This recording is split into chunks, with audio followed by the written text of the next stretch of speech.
Welcome to my channel DIA with Raul. Today I'm going to show you how I upgraded these old T12 fluorescent tube light fixtures in the kitchen to some new LED flat panel skylight. I'm going to show you what I did. Let's get into it. So the first thing I did was take a sawzall to the light diffuser support beams after failing to just unscrew them from each side. But in the process of cutting them, I scared my nephew with the loud noise of the saw.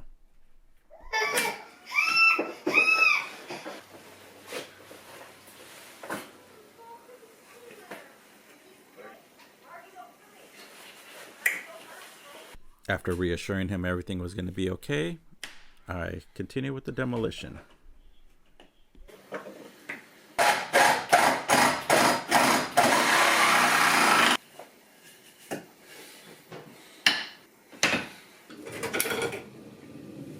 Next, I removed all the tubes, and with the power off, I opened up the panels so I could start removing all the wires.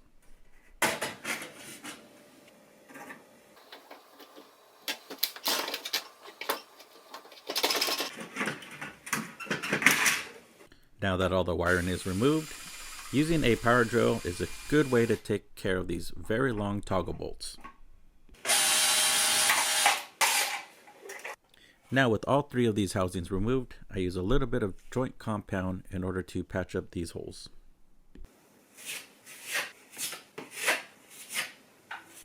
Here in the attic, I removed the staple that's supporting the power wire. Also, the beam that was housing the wire, I will be removing in order to make room for the junction boxes that I need to put in.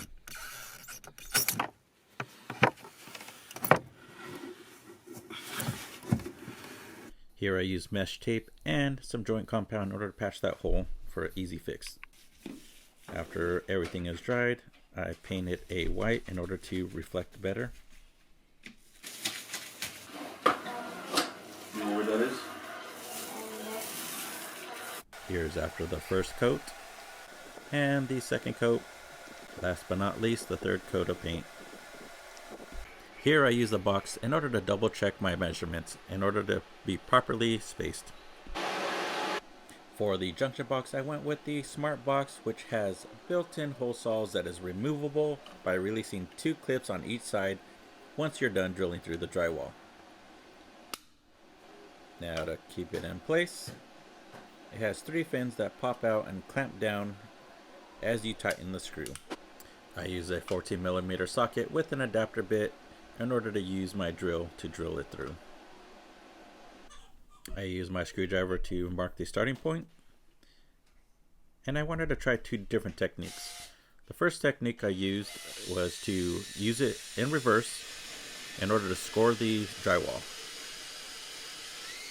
After that, I put it forward and just drilled through it.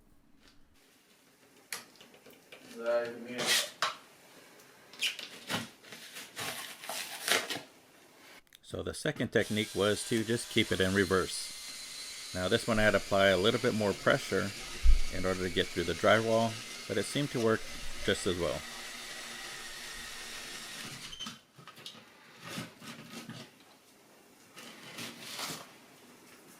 Now I will say both techniques will get you very dirty.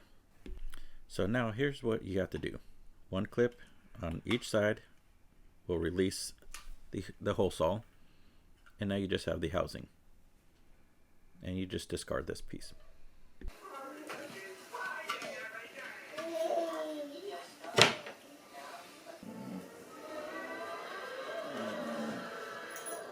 Now with the boxes in place, I use a laser line level in order to line up the mounting holes, and I just simply screw them down.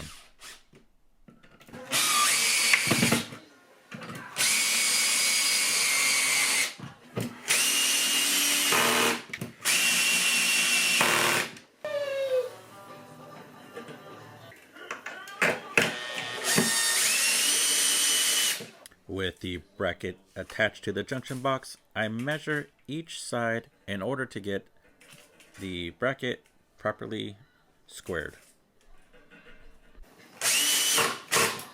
Tightening the screws allows me to mark the holes without the bracket moving. Now at this point, all the holes are marked and I could remove the bracket from the junction box.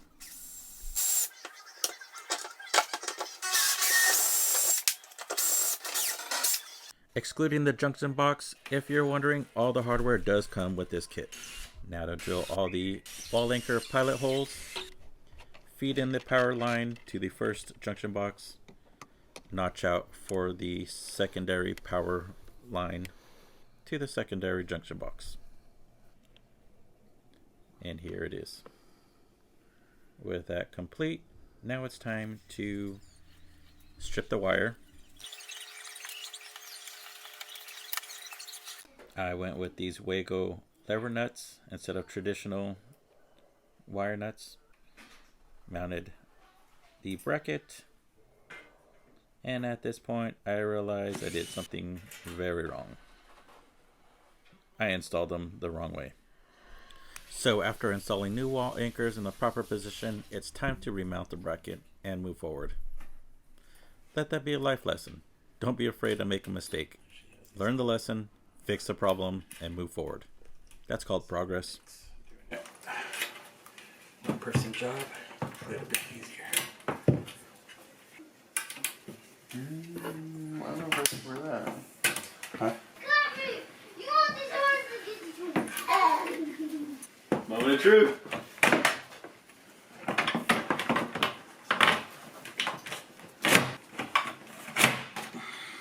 The panels wired and attached to their brackets, the power is turned on, and it's the moment of truth. Oh, I didn't think we were going to turn on. Thank you for watching.